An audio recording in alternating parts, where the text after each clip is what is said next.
Pharma ઉદ્યોગમાં digital transformation અને regulatory compliance પર અમદાવાદમાં યોજાઈ ભવ્ય CXO મીટ।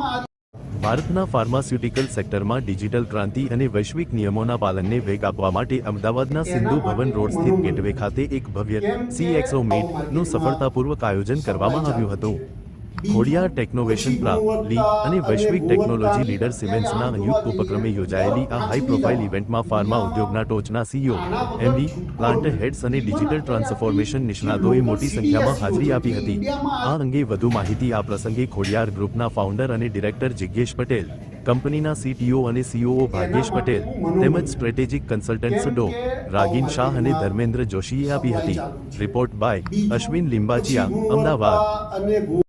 મારું નામ ડૉક્ટર રાગીન શાહ છે। હું strategic consultant Khodiyar technovation private લિમિટેડમાં છું અને આ સ્પેશિયલ કવરેજ કરવાનું કારણ એ છે કે આપણે આજે તાજ ગેટવેમાં એક CXO મીટ કરી રહ્યા છીએ ફાર્મા ઇન્ડસ્ટ્રીઝ માટે, જેમાં ડિજિટલ ટ્રાન્સફોર્મેશન અને રેગ્યુલેટરી કોમ્પ્લાયન્સ વિશે ભારતના અને આમ કહીએ તો ભારતમાં એટલે ગુજરાત ભારતનું એક એન્જિન છે ફાર્માસ્યુટિકલ હબ તરીકે।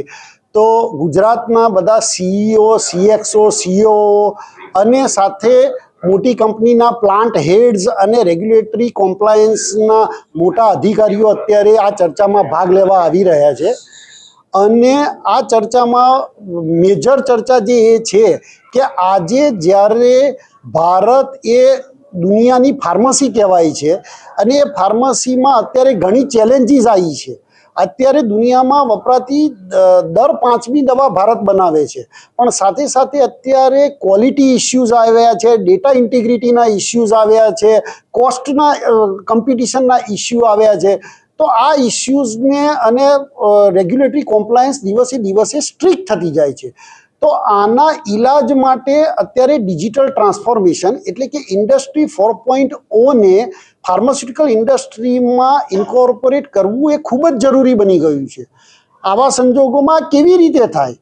તો ખોડિયાર ટેકનોવેશન પ્રાઇવેટ લિમિટેડ અને સિમેન્સ આ બંને સાથે આવ્યા છે અને ભારતના બધા જ CEO, CXO અને મોટી ટોપ કંપનીઝને અમે આ બાબતે અવેર કરી અને એ પ્રોડક્ટ્સ અમે અવેલેબલ કરાવીએ છીએ કે જેથી કરીને દુનિયામાં સારી ક્વોલિટીની, ઝડપથી અને ઓછા ભાવે પ્રોડક્ટ બજારમાં મૂકી શકે।